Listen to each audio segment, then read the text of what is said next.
आज का हमारा टॉपिक है डीएनए में डर। तो अभी आई थिंक प्रिया डीएनए कर रही है और बहुत अच्छी नॉलेज दे रही। मैंने भी उसका वीडियो सुना था आज, तो बड़ा मजा आया सुनने में। तो मैं आप लोगों को डीएनए के पूरे जो केमिकल्स कंपोजिशन है, साइटोसिन, ग्वानिन, ये सब मैं नहीं बताऊंगी। बस जो मेरी न्यू एनर्जी में इंफॉर्मेशन दिया हुआ है, बस मैं वही बताऊंगी आपको। बोले कि डीएनए में डर, यानी कि अभी हम पिछले पार्ट में हमने क्या देखा था कि जो हमारी हायर सेल्स थी, जो हम थे, उसके बाद हमारी हायर सेल्स हमारी कैसे रक्षा करती है, और खुद की हमारी हायर सेल्फ की रक्षा कैसे होती है। बहुत सारे एंजल्स उनकी रक्षा करते हैं, और हमारी बैटरी किस तरीके से बैठती है, वो सब हमने अपने पिछले पार्ट में देख लिया था। फिर वो कह रहे हैं कि ये सब जब प्रोसेस हुआ, सब कुछ जब हमें पहला इमोशनल फीलिंग हुई, जिसको हम लोग पहला पाप बोलते हैं, तो उसी से हमारा डर का फॉर्मेशन हुआ, जो हमारी पहली मूल चेतना से अभी तक हमारे अंदर आया हुआ है। वो कह रहे हैं कि जो हमारा डीएनए में जो डर बैठ गया, डीएनए को हम एक अपनी भाषा में, जितना मुझे समझ में आया है, हर एक सेल्स का डीएनए होता है। यानी कि आंख का डीएनए, नोज का डीएनए, हमारी जितनी भी स्किन है, सबकी डीएनए होती हैं। तो आप ये देखते होंगे कि जैसे करोड़ों सेल्स होती हैं, ट्रिलियन सेल्स होती हैं, बिलियन सेल्स होती हैं। तो हर सेल्स की अपनी याद होती है, और जब वो डेड होती हैं तो वो अपनी यादें, जब वो मरने वाली होती हैं, जब वो सेल्स डेड हो जाती हैं, तो अपनी यादें जो नई सेल्स बन रही होती हैं वो उनको ट्रांसफर करती जाती हैं। तो इसीलिए जो भी हम जितना भी जिंदगी जी करके आए हैं, तो यानी कि उसकी यादें हमारी सेल्स में ट्रांसफर हो रही हैं। मतलब कुल मिला के हम ये कह सकते हैं कि जो भी हम चीज किए हैं, एक्सपीरियंस लिए हैं, वो हमारे डीएनए में यानी सेल्स में स्टोर हो गई है। और जो स्टोर करता है उसको हम डीएनए बोलते हैं, ठीक है। और अभी हम सभी को पता है कि हमारे भी 12 स्टूडेंट के डीएनए थे, बट अभी सिर्फ दो ही काम कर रहे हैं। बाकी अभी सब वो किसी वजह से जन्म जन्म का जो हम लोगों ने एक्सपीरियंस लिया, डर लिया, या अलग थॉट लिए, या किसी और वजह से, हमारे हमारे खान पान की वजह से, हमारे सोच व्यवहार की वजह से, वो डीएनए अभी हमारा डीएक्टिवेट है, अभी उसका एक्टिवेशन ही नहीं हुआ है। तो मैं आप लोग को एक बात और बताऊंगी इसी डीएनए से, कि अभी जो हमारा युग चल रहा है, अभी हमारा सूर्य जिसके सामने आए हुए हैं, अभी ये हमारे अंदर ऑलरेडी कैपेबिलिटी हो चुकी है कि हम अपना जो डीएनए है उसका स्ट्रैंड हम लोग 12 स्ट्रैंड तक कर सकते हैं। यानी कि 2 से 12 तक का मतलब क्या हुआ, कि अभी अगर दो दो स्ट्रैंड का डीएनए हमारी बॉडी में है, तो हम लोग सिंपल सी लाइफ जी सकते हैं। एक्स्ट्रा मैसेज, जैसे अभी हम डायमेंशंस की बात करें, एनर्जीज की बात कर रहे हैं, तो हम लोग उसका यूज नहीं कर सकते हैं। अगर हम 12 डीएनए एक्टिवेटेड हो जाएंगे, तो हमारे जो अदर डायमेंशंस पे मास्टर्स बैठे हुए हैं, जैसे आर्क्टोरियन बैठे हैं, सीरियंस बैठे हैं, शिशारो बैठे हुए हैं, और एंजल्स बैठे हैं, तो उनकी एनर्जी से हम कनेक्ट होकर के अपने सारे मैसेज ले सकते हैं, जो हमें धरती पे और आगे काम करना होता है। यानी डीएनए इज वेरी इंपॉर्टेंट। और आप लोग चाहो तो अपने डीएनए को एक्टिवेट कर सकते हो थ्रू द मेडिटेशन, अपने नेचर से कनेक्ट करके। बहुत सारी प्रैक्टिस चाहिए इसके लिए, और खुद भी सफाई करते चलते जाना है, तो इजिली हम अपना 12 स्टैंड का डीएनए एक्टिवेट कर सकते हैं।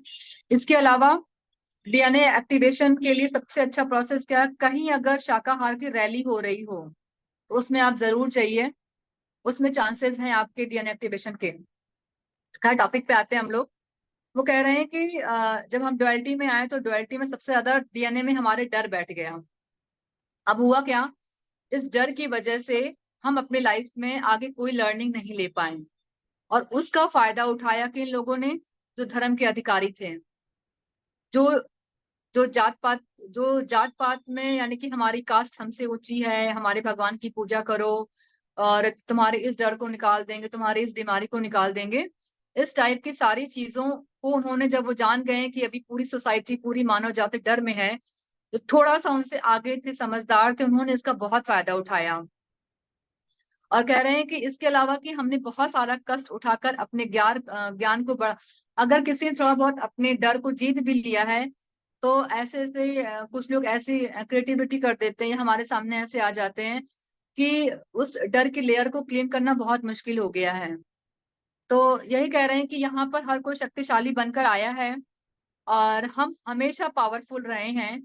और कह रहे हैं कि इथरिक शरीर में होने वाले हम कंपन स्तर पर इस तरह अपने कंपन को कम करके धरती पर आए हैं।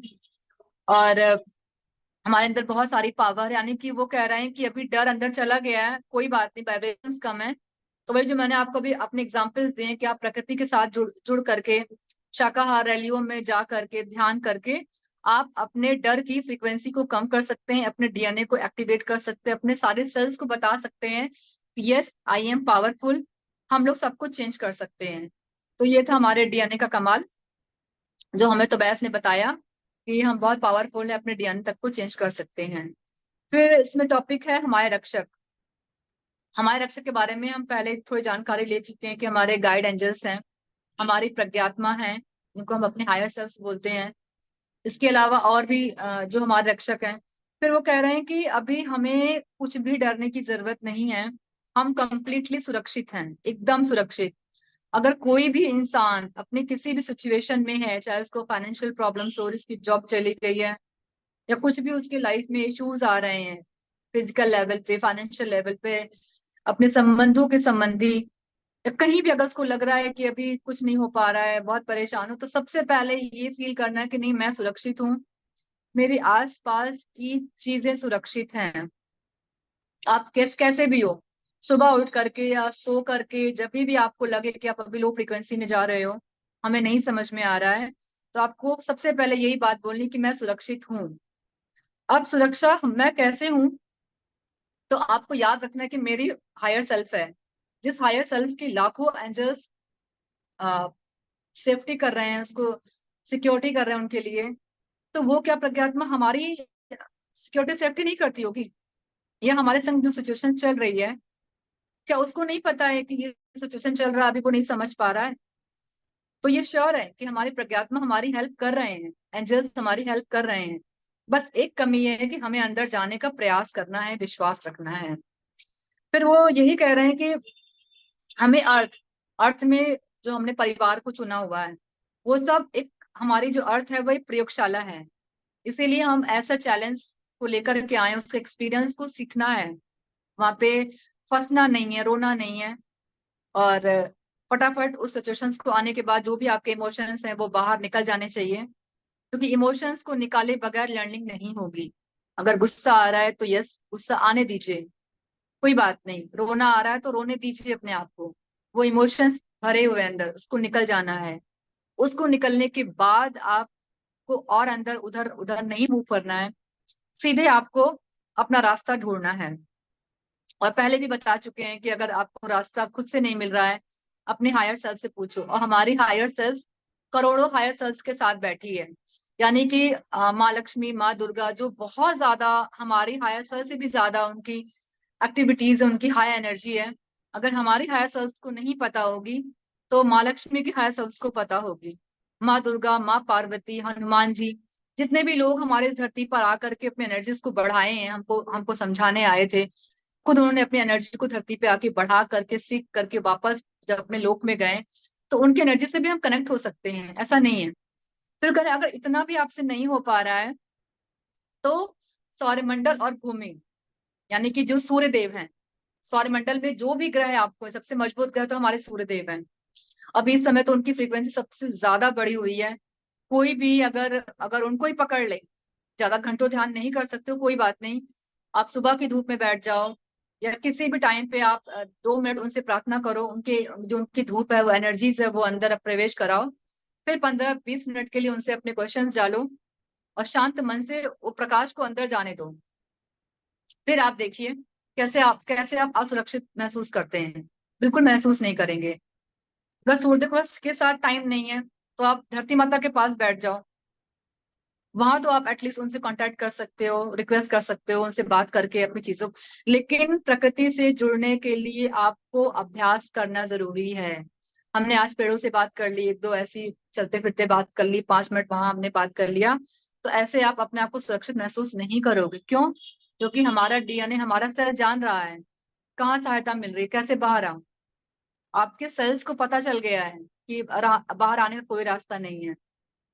जब तक आपको पेड़ की एनर्जी रियल में नहीं, आपकी सेल्स महसूस नहीं करेंगी, आपके अंदर की एनर्जी महसूस नहीं करेगी, आप नहीं, अपने आप को आप हेल्पलेस महसूस ही करोगे। तो वही कह रहे हैं कि सौरमंडल, भूमि बहुत ही कठिनता से हमारी रक्षा कर रहे हैं। ऐसा नहीं है कि उनको रक्षा उनके लिए इजी है, क्योंकि अभी ट्रांसफॉर्मेशन का समय आ गया है, बहुत बहुत कुछ हमारी धरती पर हो रहा है। हमको नहीं पता है, हम एक फेज में बहुत डर में रहते हैं, फिर 2-3 घंटे बाद हम बहुत खुशी में आ जाते हैं, फिर वापस हम लो में चले जा रहे हैं, मतलब हमारा फ्लक्चुएशंस होता जा रहा है। ठीक है। तो वही वो कह रहे हैं कि अभी हम बहुत सुरक्षित है, वो हमारे जो हमें जो सिक्योरिटी दे रहे हैं वो हमारे सूर्यदेव भी दे रहे हैं, सौरमंडल में जो भी ग्रह बैठे हैं वो सब भी दे रहे हैं, भूमि भी, हमारी धरती माता हमें सुरक्षित कर ही रही हैं। और कह रहे हैं कि जो ब्लैक फोर्सेस हैं, यानी कि जो वो नहीं चाहते कि हमारी अर्थ अभी चेंज हो, या जो बहुत लो फ्रिक्वेंसी में है, वो नहीं सुनना चाहते हैं, वो सबसे पहले उनके पास आते हैं। तो वो यही कह रहे हैं कि अभी जो लोग मजबूत हो चुके हैं वो थोड़ा सा धैर्य रखें, अपने आप को सुरक्षित समझें। और कह रहे हैं कि उनसे बचाने के लिए, ब्लैक फोर्सेस से बचाने के लिए, अल्लाह जो और आपको लो फ्रिक्वेंसी में ले जाते हैं, उनसे आपको सेफ्टी के लिए एक सूर्य की माला बनी हुई है और कुटुंब का निर्माण किया गया है। इसके अलावा बहुत से अलग डायमेंशंस के जो एंजल्स हैं, ग्रहवासी हैं, वो धरती पे भेज रहे हैं। और धरती पे भेजने के लिए उनको बहुत ही ट्रेन करके भेजा जाता है कि आपको धरती पे कब जाना है, कैसे जाना है। इसलिए ऑलमोस्ट लोग रात में आते हैं और कुछ लोग दिन में भी आ रहे हैं। तो बहुत से ध्यानी महसूस करते हैं कि मेरे आसपास कोई है, मैं किसी एनर्जी को महसूस करता हूँ, तो वही लोग हैं जो आपकी सुरक्षा के लिए, आपको मैसेज देने के लिए, आपको बाहर निकालने के लिए उनको ट्रेन करके धरती पे भेजा जाता है। तो यानी कि हमारे विदेशी ग्रह भी, यानी कि जो हमारे अदर डायमेंशंस में जो हमारे एंजल्स हैं, वो लोग हमारी बहुत हेल्प कर रहे हैं, हमें सुरक्षित महसूस करा रहे हैं। और कह रहे हैं कि कुल में ऐसे जब हम हमारी वाइब्रेशंस और अदर डायमेंशंस के जो भी हमारे आ रहे हैं, उन सबका इन्होंने एक वाइब्रेशंस को मापा है। कह रहे हैं कि 50 से 70 तक है। और मतलब कि बहुत ज्यादा लोग हमारे आसपास हैं, हम कंप्लीटली सुरक्षित हैं, घबराने की कहीं कोई बात नहीं है। और इतने सारे लोग आसपास होने पर भी हमको मालूम नहीं चल रहा है, मतलब हम नहीं समझ पा रहे हैं कि हमें कितनी सुरक्षा मिल रही है।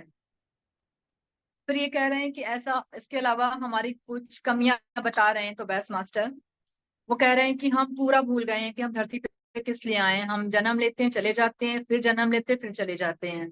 यानी कि हम बिल्कुल कंप्लीटली भूल चुके हैं कि हम धरती पे आते किस लिए हैं। और हमें पिछला जन्म जब आते हैं तो हमें यहाँ पे नेक्स्ट बर्थ में हमें याद ही नहीं रहता है।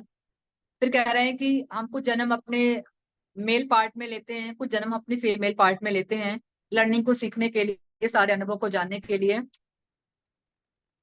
तो और वो कह रहे हैं कि हमें बिल्कुल भी घबराना नहीं है, चिंता नहीं करनी है, बस याद रखना है कि हम कई जन्म ले रहे हैं, हर जन्म में कुछ ना कुछ हम लोग सीखते हुए आ रहे हैं।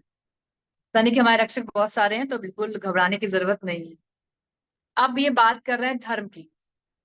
धर्म का टॉपिक बहुत इंपॉर्टेंट है। ये उनके लिए है जो लोग अपनी पूजा पाठ को छोड़ना चाहते हैं, बट वो नहीं समझ पा रहे हैं कि मैं पूजा पाठ छोड़ूं कि ना छोड़ूं, ध्यान को मैं अपनाऊं कि ना अपनाऊं। ये टॉपिक उनके लिए बहुत इजी है। वो ये कह रहे हैं कि हमारे प्रज्ञात्मा से प्रत्यक्ष संबंध ना होने पे हमारे जो गाइड हैं, मार्गदर्शक के अस्तित्व को पता करने की क्षमता हमारे अंदर नहीं है, इसलिए हम अपने आप को अकेला महसूस कर रहे हैं।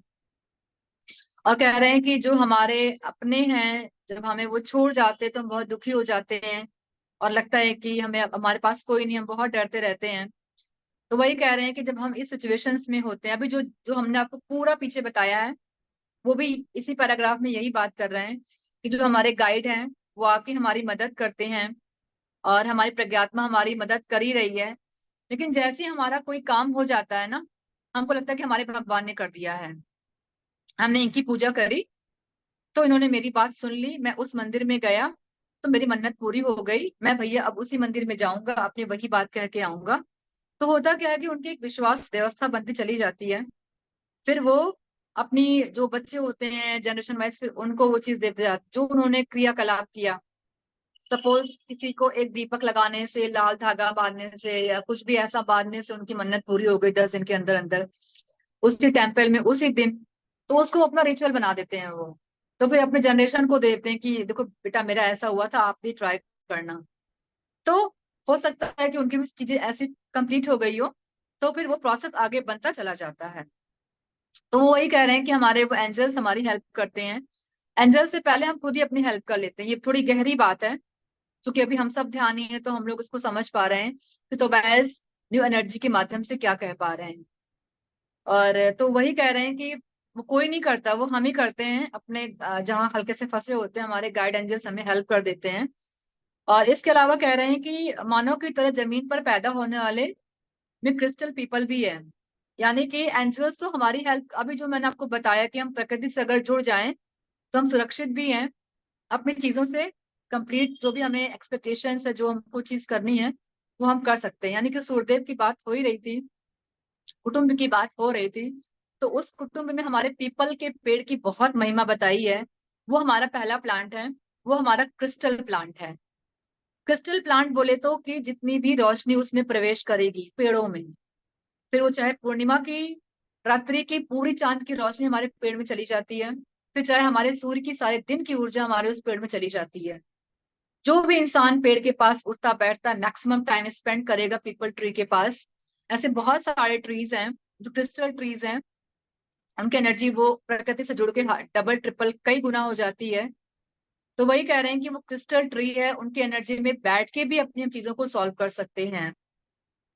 और कह रहे हैं कि कुछ लोगों को जब इस एनर्जी का जो यूज था वो मालूम चल गया, तो उन लोगों ने उसको अपने स्वार्थ के लिए इस्तेमाल किया। ऐसे बहुत से लोग हैं, जो बहुत से लोगों को पता है कि प्रकृति के संग हम उठ बैठ के क्या कर सकते, कहाँ से कहाँ जा सकते हैं, उन लोगों ने उसको स्वार्थ के रूप में लिया। और कुछ लोग ऐसे भी आए हैं जिनको कोई नॉलेज नहीं है, खुद तो ना प्रैक्टिस करेंगे, ना उसको सोचेंगे, ना समझेंगे, और उल्टी सीधी बातें, खुद तो डरे हैं, अपना डर भी ऐसी कहानी बता के बता देंगे कि जो थोड़ा जो जानने वाला भी होगा वो नहीं समझेगा। अक्सर मैंने सुना है कि पीपल की छाया घरों में हो जाने से घर बर्बाद हो जाता है, वास्तु दोष हो जाता है, पीपल में भूत रहते हैं, रात के 12 बजे पीपल के पेड़ के पास नहीं जाना चाहिए। ऐसी फालतू फालतू बातें मुझे भी ये बात बताई गई थी जब मैं ध्यान में नहीं थी, मैं बहुत प्रकृति से नहीं जुड़ी हुई थी। मैं कभी प्रकृति को, शायद अगर रागनी मैम नहीं होती, उनकी मैंने एक दो विजडम्स क्लासेस नहीं सुने होते, तो शायद मैं आप लोग के सामने आज इस जो किताब में जो पेड़ों की महिमा है, जो एनर्जी है, मैं शेयर नहीं कर पा रही होती। तो प्रकृति से धीमे धीमे मुझे लगाव, उनकी ऊर्जा, उनकी सिक्योरिटी में समझ में आ रही है। खैर हम आगे बढ़ते हैं। फिर वो ये कह रहे हैं कि जब कुछ लोग स्वार्थी हैं, अज्ञानी हैं, तो वो आपको पीपल के पास नहीं जाने देंगे, आपको उस एनर्जी से नहीं जोड़ने देंगे। वो सोचेंगे आप मेरे पास ही आइए, मेरी बात सुनिए, मेरे अकॉर्डिंग चलिए। और जब कुछ लोग ऐसे लोग आना शुरू हो गए तो हुआ क्या कि उनकी चेन बनती चली गई, क्योंकि उन्होंने तो बताया नहीं कि पेड़ से हमें ये प्रॉफिट है, या पेड़ से हम अपने एनर्जी को क्लीन कर सकते हैं, या सूर्यदेव के साथ हमने, जैसे कुछ लोग होते हैं ना एस्ट्रोलॉजर लोग, कि आप 7 दिन ये कर लीजिए, किस दिन ये कर लीजिए तो आप ठीक हो जाते हो। कुछ लोग ठीक भी हो जाते हैं, और जितने प्रेम के साथ अपनी प्रकृति से जुड़ते हैं, सूर्य भगवान से जुड़ते हैं और पीपल से जुड़ते हैं। रिचुअल्स भी इसीलिए बना दिए गए कि इंसान अगर परेशान हो तो हमारी परंपरा, हमारी पीढ़ी वाइज एटलीस्ट पेड़ से कुछ पूजा के माध्यम से जुड़ी रहे, तो एनर्जी एटलीस्ट 10 मिनट 5 मिनट तो लेगा ही वो, तो वो सुरक्षित है। तो वही वो कह रहे हैं कि जो इसमें एडवांस हो गया उसने अपन धर्म बना दिया। जब धर्म बना दिया तो उनको लगा कि जितने मैक्सिमम मेरे पास लोग होंगे तो हमारा धर्म मजबूत होगा, हमारी वो कास्ट बढ़ती जाएगी। फिर वो इसी को और इलेबरेट कर रहे हैं, कह रहे हैं कि विष्णु भगवान जी के बारे में बातचीत शुरू हो रही है। इसमें बहुत सारे हमारे जो हायर मास्टर्स हैं उनके बारे में बात इन्होंने की हुई है। थोड़ा टाइम हो जाएगा शायद 10-5 मिनट, पर कोई बात नहीं, हम लोग आगे कंटिन्यू कर लेते हैं। वो कह रहे हैं कि विष्णु के 10 अवतार में से कृष्ण भी एक अवतार है, इनकारनेशन है। कह रहे हैं कि इस तरह वैष्णव संप्रदाय में कृष्ण को मिलाया गया। और कुछ लोग उन्हें वैकुंठवासी भी कहते हैं, कुछ लोग उन्हें गोकुल से आए हुए राधा कृष्ण जी भी कहते हैं। और कह रहे हैं कुछ कहानी के अनुसार कृष्ण अर्जुन के साथ मिलकर वो बैकुंठ गए, यानी कि राधा कृष्ण के साथ भी बैकुंठ में है, वो अर्जुन के साथ भी बैकुंठ में है। और कुछ लोग कह रहे हैं कि वो गोकुल में है, गोकुल क्या कहते हैं, गोकुल वासी है वो। फिर कहते हैं कि जब कृष्ण ने अपने बैकुंठ आने के कारण के बारे में सोचते हैं, तो विष्णु मूर्ति उनसे कहते हैं कि विष्णु मूर्ति ने उन दोनों को वहां बुलाया। और फिर एक कहानी और बता रहे हैं, वो कह रहे हैं कि एक महाकारण लोक है, अभी हमारे बहुत सारे लोकास हैं, उस लोकास में एक हमारा महाकारण लोक है। उसमें वो कह रहे हैं कि हमारे जो विष्णु जी हैं, जो श्री कृष्ण जी बहुत हार्डवर्क कर रहे हैं, बहुत सारे काम उधर भी ऊपर भी चल रहा है हमारा। और वो जब चाहे तब मनुष्य के पास आने के लिए शकुनी के साथ आकर के धरती पे आते हैं, कृष्ण कहलाते हैं।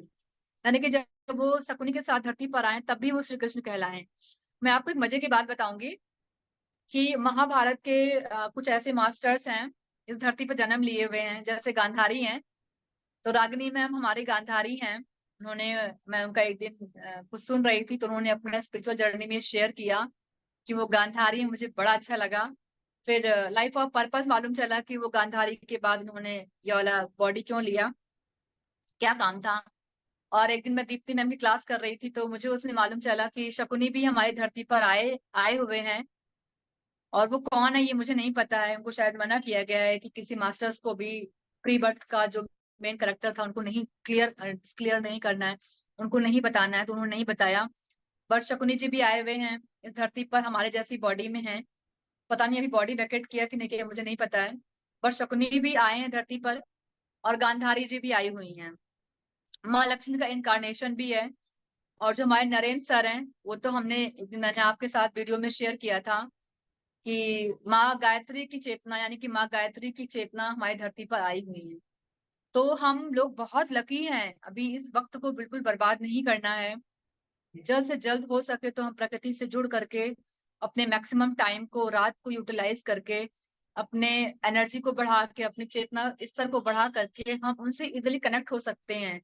अभी धरती पर आ गए हैं ना, तो हम लोग एनर्जी वाइज और टेलीपैथी वाइज उनसे कम्युनिकेट कर सकते हैं। अभी बहुत कठिन नहीं रह गया है। फिर वो आगे बात बता रहे हैं कि कह रहे हैं कि कृष्ण दत्ता ब्रह्मचारी द्वारा हिंदी में चैनलिंग होने वाले श्रृंगी महर्षि हैं। श्रृंगी महर्षि कौन थे? श्री राम जी के बहनोई थे वो। और कह रहे हैं कि उन्होंने अपना एक प्रवचन दिया, उसमें ये बात हुई है। कह रहे हैं कि नारद ने शिव के पास जाके बोला कि भूलोक में, यानी कि धरती में, नारद शिव जी से बता रहे हैं, ये बहुत आश्चर्य वाली बात है। और शायद जो शिव जी को मानते हैं उनको ये बात हर्ट भी करेगी, क्योंकि जब मैं फर्स्ट टाइम ये बात, जो मैं ये बुक पढ़ने से पहले मैंने कहीं ये बात सुनी तो मैं बहुत हर्ट हुई थी कि हमारे महादेव के बारे में ये लोग ऐसे कैसे कह रहे हैं। तब मैं इस फ्रीक्वेंसी में नहीं थी, मैं पूजा पाठ की फ्रीक्वेंसी को नहीं छोड़ पा रही थी।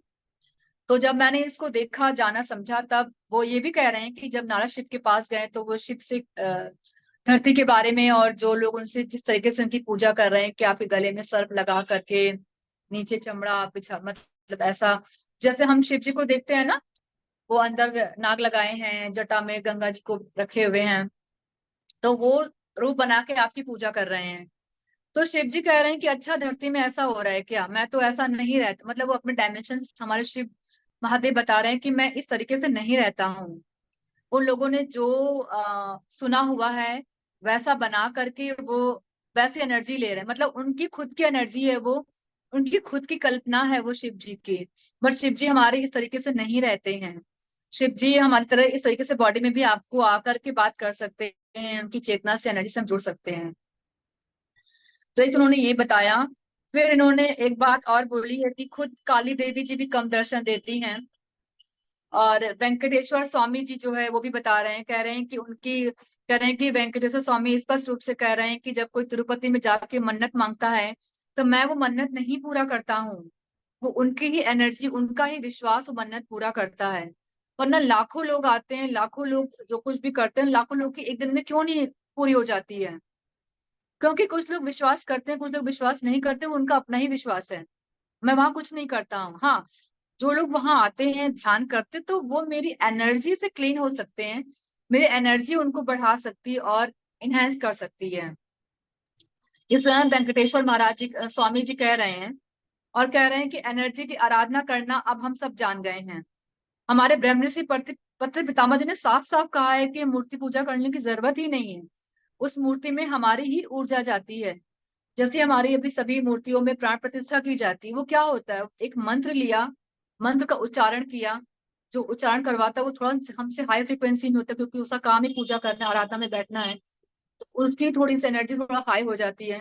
जब पूरा ग्रुप वहां पहुंचता है, पूरे गांव के लोग पहुंचते हैं, तो उन सब की एनर्जी उस मूर्ति में जाती है।